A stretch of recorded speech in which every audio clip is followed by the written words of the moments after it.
The fourth industrial revolution means a new status quo and a whole new level of complexity in the global society.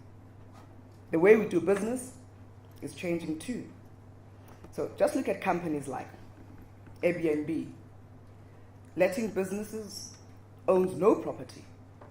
Skype, telecoms business owns no infrastructure. WeChat, transacting business but it's not a bank.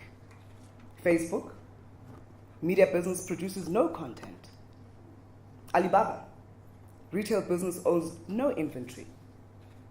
Uber, transport business with no vehicles.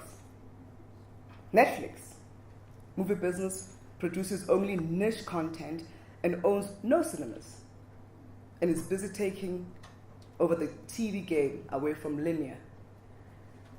Now, let's look at WhatsApp, okay?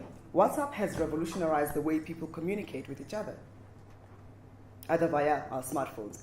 It makes email seem too slow, and of course, SMS completely outdated. Okay?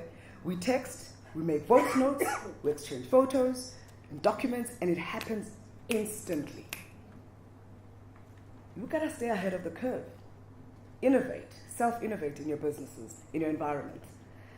And the other side of this amazing technology is in the anonymity it gives the users. And in so doing, it can be used to share negative, of course, and ugly information to large groups very quickly. People's reputations, people have been defamed instantly.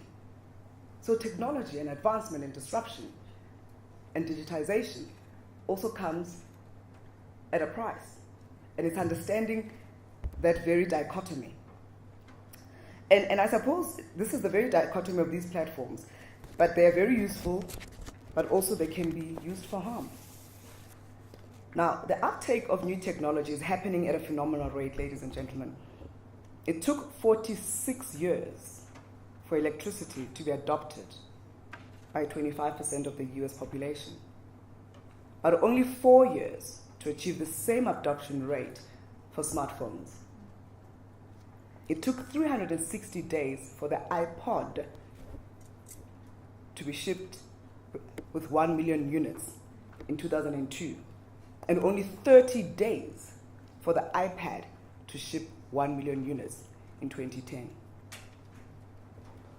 Last year, a report by the Oxford professor Carl Benedict-Frey and Michael Osborne, they found that a third of all jobs in the UK could be rendered obsolete by robotics and computing within the next 20 years. Secretarial, administrative, and cashier jobs, of course, have already been damaged by advances of automation and computing. I mean, you go anywhere in a convenience store, drugstore in the US, you just use automation. There's no body to be able to man that for you. And for me, it is thought that these many jobs in insurance and even other manual jobs could be at a significant risk of being automated.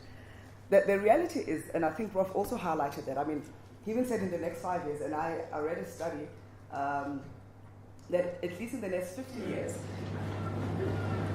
the face of the kind of jobs that currently are, people are actually have. I was saying to my son,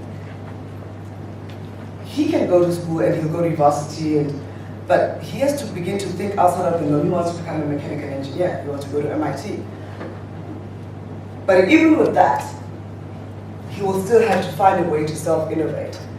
Because whether you're any profession, if you don't think outside of the box, you're at a risk of being unemployed. You're at a risk of being unemployed. It's a fact.